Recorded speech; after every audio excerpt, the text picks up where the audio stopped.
Friends, 112 days of war, and there are reports that the Ukrainian allies are not very happy over the satisfaction of Ukrainian military. Let us go one by one, not only on the allies report but otherwise also. ISW says, as on yesterday, that Russian army tried but failed to cut off Ukrainian landlines in Popasnaya and Artyomovsk, which they wanted to isolate these places. Also, they have further unsuccessful attempt by Russians in advances towards southeast of Izium and north of Slavyansk.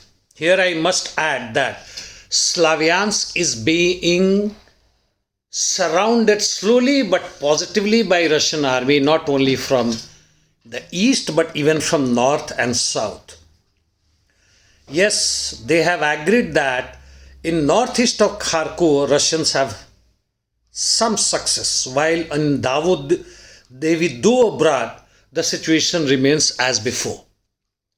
Before we go further on east, I must tell you about a report which says that incidents involving shooting of Ukrainian soldiers in back by their own nationalist and Azov battalion militants have become more frequent. One example, it says that on radio communication for a ceasefire, some of the armed forces of Ukrainian wanted to come out with white flag and surrender. But while in the process, the nationalist battalion, they came in armored vehicles and opened fire from behind, in which 32 of their colleagues were grievously injured.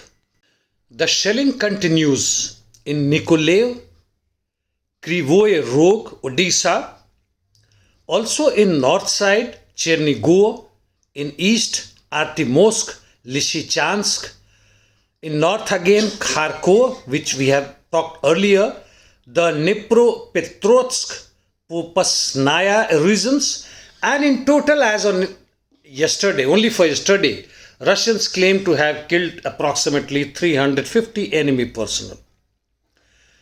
The shelling also has continued in West Ukraine, that is Lviv, Ternopil and Khmelnytsky, where huge outbursts and explosions have been seen.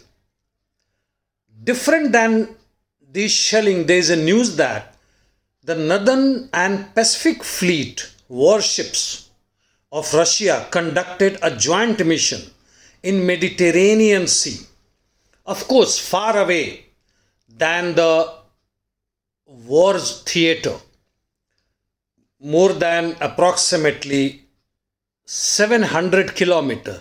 I say again 1700 kilometers, but this is important exercise, giving some hint to the ongoing war from the Black Sea. Well, coming to the shelling part again, they also include Rubeznoye, and in Kharkiv region, not only north but southward, from where, as I am saying again and again, they are heading towards Slavyansk. More from ground, after controlling Rote and surrounding areas, as on yesterday, the Allied forces with Russians have started moving towards Artyomovsk and Svetlodarsk highway. On our favorite topic, Severodonetsk, which seems to have held Russians for long, where still more than 2,500 armed forces of Ukraine are holding up, plus the mercenaries. There is a news that both sides have agreed to let some part of civilians to go out, and let us see what is the outcome.